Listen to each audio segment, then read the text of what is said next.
अखबारों में आप लोगों ने देखा होगा और हमारे भी सूत्रों के हवाले से ये पता चला है कि भारतीय जनता पार्टी के लगभग 50 से 60% कैंडिडेट्स के टिकट कट रहे हैं। भाजपा में खलबली है। भाजपा में तमाम विधायक अपने टिकट कटने के कारण से वहां पर भगदड़ मची हुई और वहां पर सर फुटअव्वल हो रही। हम पूछना चाहते हैं, पहले पूरा मंत्रिमंडल बदला, फिर उसके बाद मुख्यमंत्री के साथ साथ तमाम अधिकारी बदले। आज जो खबर आ रही है पार्लियामेंट्री बोर्ड बीजेपी के गुप्त सूत्रों से कि इस बार 50 से 60% बीजेपी के एमएलए के टिकट भी बदले जा रहे हैं। इससे सीधा सीधा ये पता चलता है कि भाजपा की सरकार हार से डर रही। बीजेपी की सरकार को ये मालूम हो गया है कि वो हार रहे हैं और विधायकों ने केवल भ्रष्टाचार के अलावा अपने क्षेत्रों में कोई काम नहीं किया। यही कारण है कि जो सेंस लेने वाली जो इनकी प्रक्रिया थी कि कौन कैंडिडेट किस विधानसभा से रहेगा, वो सेंस लेने वाली प्रक्रिया नॉनसेंस में कन्वर्ट होती जा रही है। जिस तरह से वहां पर लड़ाई हो रही है, सर फुटअव्वल हो रहा है और तमाम बीजेपी के नेता सेंट्रल एजेंसी आईबी के बारे में जिस तरह से बयान दे रहे हैं, ये भारतीय लोकतंत्र के लिए दुर्भाग्यपूर्ण है। क्या आईबी बीजेपी के इशारे पर काम कर रही है? आईबी की रिपोर्ट कभी केजरीवाल को पता चल जाती है, कभी बीजेपी के कैंडिडेट्स को पता चल जाती है, कभी बीजेपी के कैंडिडेट्स डिमांड करते हैं कि आईबी की रिपोर्ट जो है उसके आधार पर टिकट दिए जाएं। अरे भाई, आप हार रहे हैं, घबरा रहे हैं, लेकिन आईबी जैसी एजेंसी, इंटेलिजेंस ब्यूरो जैसी एजेंसी को यहां पर आप घेरे नहीं आप। और उसी का नतीजा है कि पिछले कुछ दिनों में भाजपा के काफी लीडर्स कांग्रेस ज्वाइन कर चुके हैं, अलग अलग शहरों में, अलग अलग राज्यों में, और एक लंबी कतार लोकल लीडर्स की खड़ी हुई है। भाजपा के लीडर्स कांग्रेस ज्वाइन करने के लिए आतुर हैं। इसके बाद आज दो विषय और हम लेंगे छोटे छोटे आपके साथ। एक विषय, मोदी साहब ने मन की बात में अभी काफी बड़ी बड़ी बातें कही। हम पूछना चाहते हैं, मोदी साहब आप इतनी हिम्मत कैसे जुटा पाते हैं कि आप पूरे देश को बरगलाने के लिए मन की बात करते हैं और आज तक आपने एक भी प्रेस कॉन्फ्रेंस नहीं की। मन की बात में पहला विषय उन्होंने लिया आज सोलर पावर से लेकर गुजरात के गांवों में हमारे भाइयों बहनों से बात भी की उन्होंने फोन पर। इवेंट मैनेजर तो अच्छे हैं ना। मैं दो तीन चीजें मोदी साहब से और भाजपा से पूछना चाहता हूं। पहला, कि हिंदुस्तान का जो रिन्यूएबल एनर्जी का टारगेट था 2022 का, वो 4 साल पीछे क्यों चल रहा है? पहली चीज। दूसरा, मोदी साहब आप सीधा सीधा ये बताएं कि गुजरात की सरकार सब्सिडी ज्यादा देती है सोलर पावर पर या राजस्थान की सरकार ज्यादा देती है? मेरे पास आंकड़े हैं। राजस्थान में पिछले साल में 135.9 मेगावाट रिन्यूएबल एनर्जी पैदा हुआ, जबकि गुजरात पहले जो बहुत आगे था वो आज 104 पर चला गया।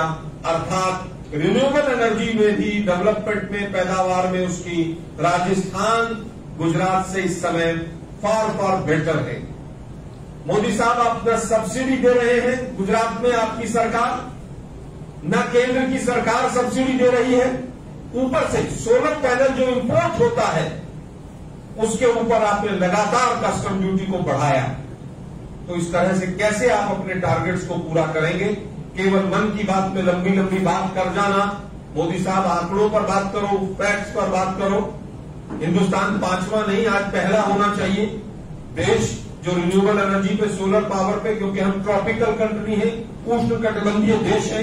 लेकिन आपके आने के बाद रिन्यूएबल एनर्जी सोर्स जो पैदा करता था बिजली, उसको पूरा धक्का लगा है, क्योंकि आप सारा पैसा अपना चुनाव प्रचार पर लगाते हैं। एक विषय उन्होंने आज बहुत अच्छा और लिया है, और वो विषय बार बार वो लेंगे आदिवासियों से जुड़े हो। और उनका छोटा रिचार्ज भी आजकल आदिवासी एरियो में घूम रहा है। देखा होगा आप लोगों ने, कल भी वो आदिवासी एरियो में जाकर घूम रहा था। दिल्ली मोस्ट पॉल्यूटेड सिटी हो गई वर्ल्ड की।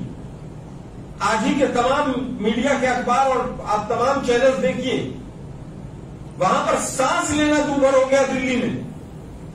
और यहां गुजरात में आकर जिस तरह का बवंडर कर रहा है, झूठ बोल रहा है, वो किसके इशारे पर कर रहा है? गुजरात की जनता समझे भाजपा हार रही है और बी टीम को आगे कर रही है कि किसी तरह से वो जहां जहां कांग्रेस का वोट बैंक स्ट्रांग है वहां पर वो अपनी सेंध लगाए और भाजपा को मदद दे।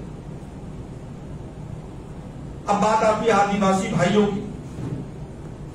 आदिवासियों के 5 आंदोलन पिछले दिनों चलते रहे। आप लोगों ने देखा कि केंद्र में सरकार आई भाजपा की, आते ही सबसे पहले आदिवासी क्षेत्रों पर अतिक्रमण की छूट दी। हम पूछना चाहते हैं, क्या नर्मदा परियोजना के आदिवासियों को सबको रिहेबिलिटेशन मिल गया, सबको मुआवजा मिल गया? क्या स्टैच्यू ऑफ यूनिटी के चारों तरफ जहां कल मोदी जी जाने वाले हैं, क्या वहां पर तमाम आदिवासी भाइयों को जो मुआवजा मिलना था वो मिल गया? वहां के आदिवासियों की एक बहुत बड़ी मांग थी, जो वहां पर statue of unity area development and tourism governance act है, कि उसको समाप्त किया जाए। वो कानून केंद्र सरकार के कानून का सीधा सीधा हनन है। केंद्र सरकार का जो कानून है अनुसूची 5 के साथ साथ 73A भूमि संशोधन बिल में, उसका उल्लंघन है। उसके बावजूद क्या मोदी साहब एक शब्द आदिवासियों को अधिकारों पर बोलेंगे? कल वो जाने वाले हैं वहां पर, भाजपा की सरकार क्या उस पर कुछ बोलेगी? एक और लिंक परियोजना पर तापी नर्मदा नदी जो लिंक योजना थी, उसके ऊपर तमाम विवाद हुए। हमारे विधायक, शेर विधायक हमारे अनंत पटेल ने जिस तरह से आंदोलन खड़ा किया, क्या उस परियोजना के ऊपर आज गुजरात सरकार का क्या स्टैंड है और केंद्र सरकार का क्या स्टैंड है? क्या केंद्र सरकार ने भी उस परियोजना को रद्द किया है?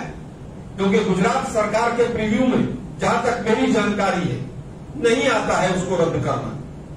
आदिवासियों के आप एक तरफ अधिकारों का हनन करते हैं, दूसरी तरफ आप बिरसा मुंडा साहब जो आदिवासियों के भगवान हैं और हमारे लिए भी सबके लिए प्रेरणा स्रोत है, उनकी मूर्ति को लगाकर आप आदिवासियों को बरगलाने का काम बंद करें।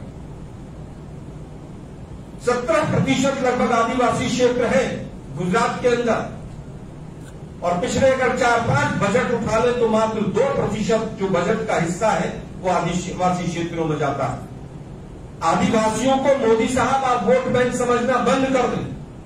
आदिवासियों के हितों के लिए अगर आपको काम करना है तो आप काम करें, अन्यथा न आप इस तरह की बयानबाजी कम से कम न दें। हम पूछना चाहते हैं, आदिवासी क्षेत्रों में आपने कितने विश्वविद्यालय बनाए, कितने 200 बेड के हॉस्पिटल बनाए आदिवासी क्षेत्रों में, कितने आदिवासियों को नौकरियां दी आपने? गुजरात में और केंद्र में जिस तरह से भाजपा ने कॉन्ट्रैक्चुअल वर्कर्स में का काम शुरू किया है, पूरी पद्धति शुरू की है, जिसको राजस्थान में हमने खत्म किया है, ओल्ड पेंशन स्कीम को भी हम वापस लेकर आ रहे हैं।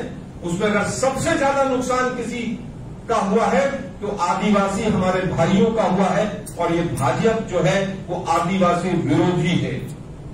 वो नहीं चाहती कि आदिवासी भाई हमारे जो है वो विरोध करें और वो किसी भी रूप में आगे बढ़े। ना उनकी शिक्षा का, ना स्वास्थ्य का कोई उन्होंने काम नहीं किया। अब आपके प्रश्न सादर आमंत्रित। इसमें एक छोटी सी चीज हम और ऐड कर देना चाहते हैं। मोदी जी 2 दिन के बाद शायद मानगढ़ भी जाएंगे, वहां पर राजस्थान की सरकार ने एक स्मारक बनाया है। हम चाहते हैं कि उस आदिवासी स्मारक को राष्ट्रीय स्मारक मोदी जी घोषित करें। कहीं ना कहीं उसमें आदिवासियों में एक आत्मविश्वास का भाव जाएगा, और हम उम्मीद करते हैं कि देश के प्रधानमंत्री हमारी इस कांग्रेस की मांग को मानेंगे।